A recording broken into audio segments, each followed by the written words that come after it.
Hey, what's up there, YouTuber? It's me again, Brian, aka Gamer55551, and I am back with a video review. And for this review, I'm going to be taking a look at Strangers of Paradise Final Fantasy Origins for the Xbox Series X and S. This is being played on the Xbox Series S, though. It is worth pointing out the game is also available on the PS4, PS5, Xbox One, and PC via Steam or any other PC storefront you tend to use.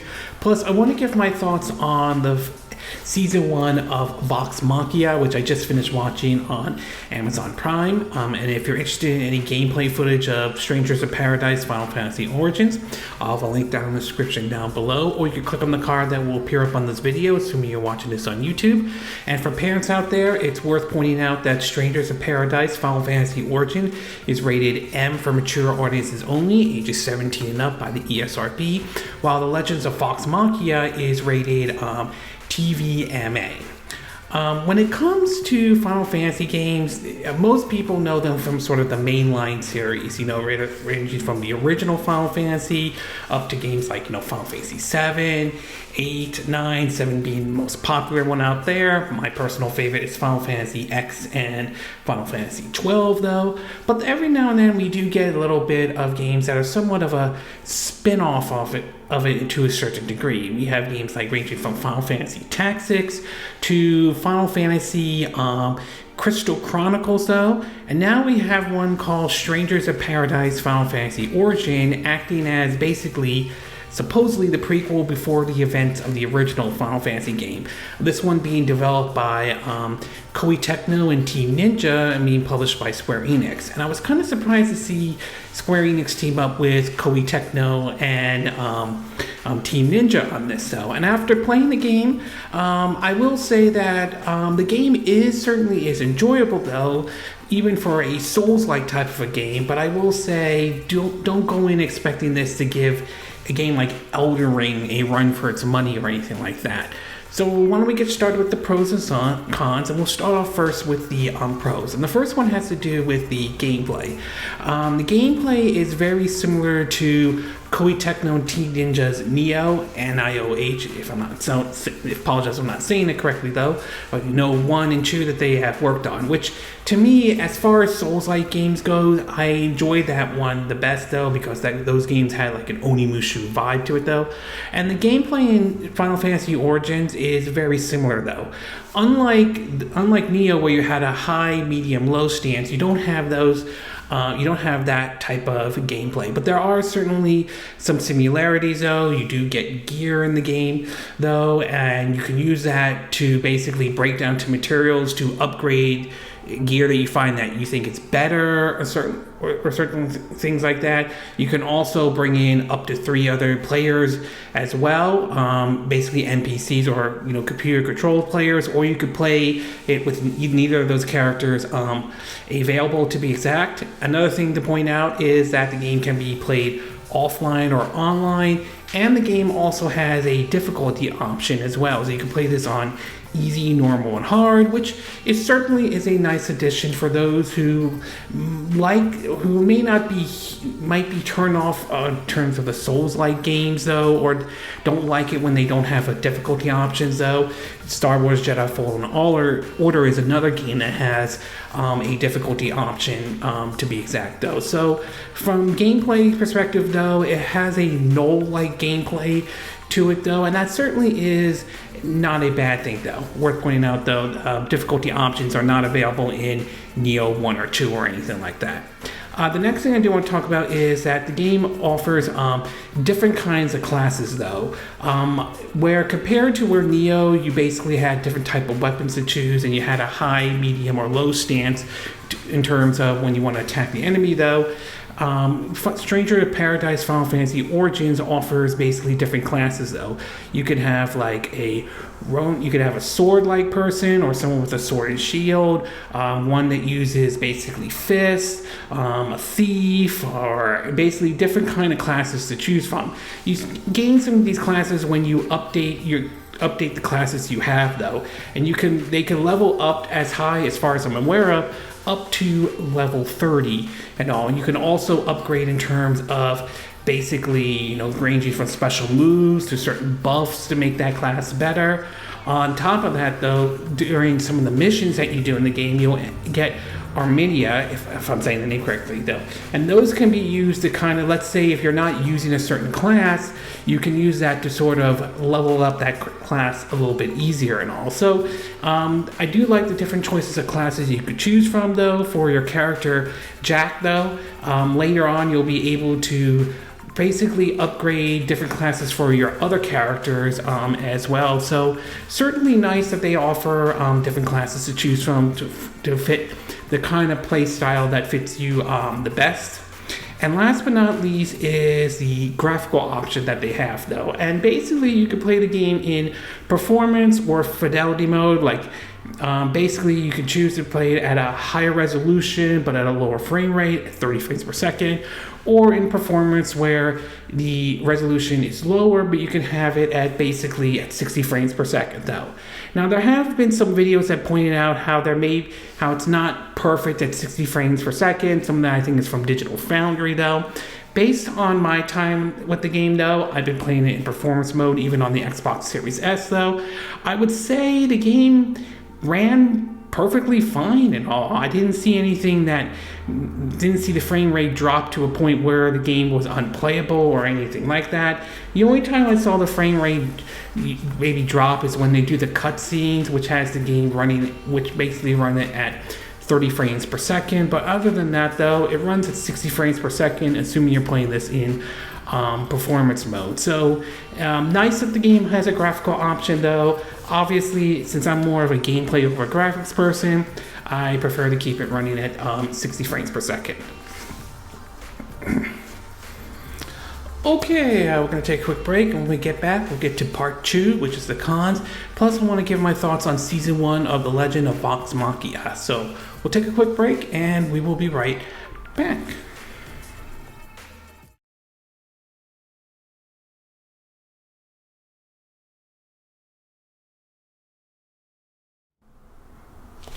Okay, and we are back with part 2 of my video review of Strangers of Paradise Final Fantasy Origin on the Xbox Series X and S. As I mentioned, I'm basing this off of my time on the Series S, though. So now that I gave you the pros, why don't we get started with the cons? And there are really only 3 cons I could think of, as well as part of my time with the game, though. The first one has to do with the visuals, though. Now, as I mentioned, I'm more of a gameplay over graphics kind of a person, and I still stand behind that. Sometimes an art style can more than make up for a lack of a graphical bells and whistles, or gameplay can kind of make up for the lack of like an art style. We've seen this with games like Batman Arkham series as one example, though. And while I will say it somewhat applies to this, though, to me, the visuals, I will say, don't look really that good or anything like that. There are times when the game looks okay in terms of the visuals, though, and there are times when it doesn't look exactly great. There have been some who have compared it as sort of like something you would see during like the PS3 or even the PS2 era in terms of visuals, though, and to some extent, I kind of agree with that to a certain degree, though. It really is unfortunate compared to, say, like games like Koei Tecmo and Team Ninja's Nioh, which looks really good, to be exact. It may not be the most graphical powerhouse, but it still looked good. And so it's a little disappointing to see the visuals in Strangers of Paradise Final Fantasy Origins, though. Again, I won't say it's the worst thing out there, but it does kind of feel like they could have done better, at least on the visual department, to be exact.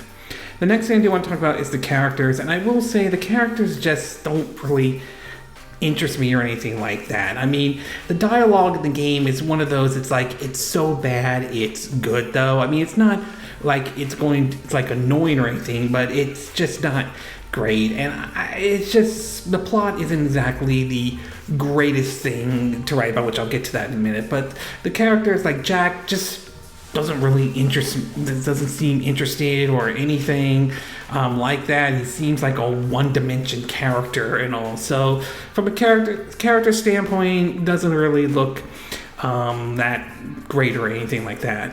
And last but not least is the story, which I mean, not terrible, but it isn't good. I mean, the story isn't going to be as memorable as, say, like what Final Fantasy VII would be, or even like Final Fantasy XII, which I hold with high regards, or Final Fantasy X or anything like that. Basically, they're looking to defeat chaos and look for some of these crystals and all that stuff, but it's just, the story just, just doesn't really click with me. It doesn't wow me in any way or anything like that. I mean, it's not terrible, but it's not really something to write home about in terms of that. So there are, let's just say, even for a spin-off though, there are better Final Fantasy games that have better storylines than Stranger of Paradise Final Fantasy Origins though. Overall, I would say Final Fantasy Strangers of Paradise Final Fantasy Origin is not a bad Souls-like game or anything like that, but it's nothing really special or anything like that. At its best, though, the game's strongest point is the Nioh-like gameplay since it's being developed by both Koei Tecmo and Team Ninja, that still holds up very well, even though it doesn't follow exactly like Nioh 1 or 2, though. There are still elements of the gameplay in there, which certainly isn't a bad thing or anything like that. The fact that you could choose different classes in the game is certainly nice, and having a graphical option is certainly not a bad thing to choose between either performance or, or shall we say, whether its visuals are more important or frame rate is more important. So the game definitely has some strong points though, but at its worst though, the visuals are hit and miss. Some places look okay, some exactly don't look great though. The characters don't really interest me anyway, and the story is just, I would say, passable at the very least. And though, I mean, like I said, there are other Final Fantasy games that have better storylines than Strangers of Paradise Final Fantasy Origins, though. That said, I still think the game is enjoyable nevertheless, though. Those who are fans of Koei Tecmo's Nioh 1 and 2 will probably enjoy this game, though, considering the fact that those games are not on the Xbox Series X or S, though. This is probably the closest thing we're going to get to that on the Xbox Series S and X, though. And it's not a bad Souls game or anything like that, but don't expect this to give... I seriously doubt this game's going to give Elden Ring a run for its money or anything like that, though. So overall, it's an enjoyable, good Souls game, but I don't think it's going to overtake Dark Souls or Nioh or even Elden Rings or Code Vein for that matter. At least that's how I see it, though. Okay, with that part done, I want to get started and talk about my thoughts on the first season of The Legend of Vox Machina. Now, I did a video maybe months ago or something like that, where I talked about the first 2 episodes, and I thought they were kind of interesting and all, and I decided to watch through the rest of the first season though, and I will say I definitely thought it was a very interesting and very fun show, even though it's based off D&D, Dungeons and Dragons, and I'm not really a Dungeons and Dragons fan or anything like that though, but I definitely like the style they were aiming for, ranging from the Avatar-like animations to really going all out with it being a TVMA show though. But what kind of surprised me about this was that even though there are humorous moments and the Red Band trailer kind of showed that, there are times when it gets into the serious area. And for me, I feel like most of season 1 of Legends of Vox Machina is focused on Pike, I believe that's his name, or the person with the white hair to be exact, in terms of freeing Willstone from the Briarwoods though. So it seems to focus heavily on that though, and I was wondering if they were I was somewhat disappointed in that to some degree. It's not that I hate the story, I thought there were going to be different adventures or anything like that, but still, it's not bad in either way though. I mean, even though it just mostly focused on just one character though, it still was interesting and everyone still had their parts. It kind of felt like if Guardians of the Galaxy was rated R to a certain degree, and it certainly held up very well, and the ending to it though of season 1 certainly open the door to what we could see for season 2. And I certainly am down for what season 2 might be. And I'm curious to see if it will focus on only one of the characters like season 1 did, most of season 1 though, or will it go a completely different direction though. So my overall takeaway is that it's an enjoyable show from Amazon Prime. It's worth taking a look at though, even if you're not a big D&D or Dungeons and Dragons fan. It's worth taking a look at anyway, especially if you have Amazon Prime though. Okay, this concludes my video review of Strangers of Paradise, Final Fantasy Origins, and my thoughts on Season 1 of The Legend of Vox Machina. And again, these are my opinion. What are yours? What are your thoughts about Strangers of Paradise, Final Fantasy Origins? Do you think it's a good game or a good Souls-like game? Do you think it's a bad Souls-like game, though? Do you think it's passable? Did you enjoy it? Did you hate it? If you picked it up, which system did you decide to pick it up on?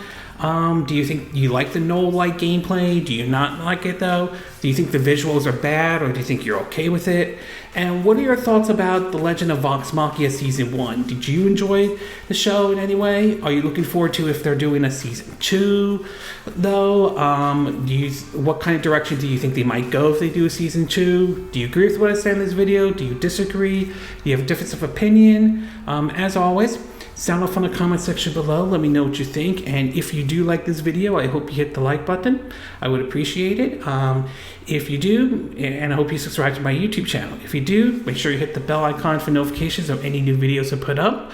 Also, feel free to share this video if you want to, and feel free to donate to my channel if you like.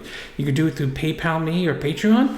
Links will be in the description of this video, assuming you're watching this on YouTube. And I will see you again next time when I do another video. Hopefully that'll be soon. Until then, from Southern California, I wish you all a good day then. Bye!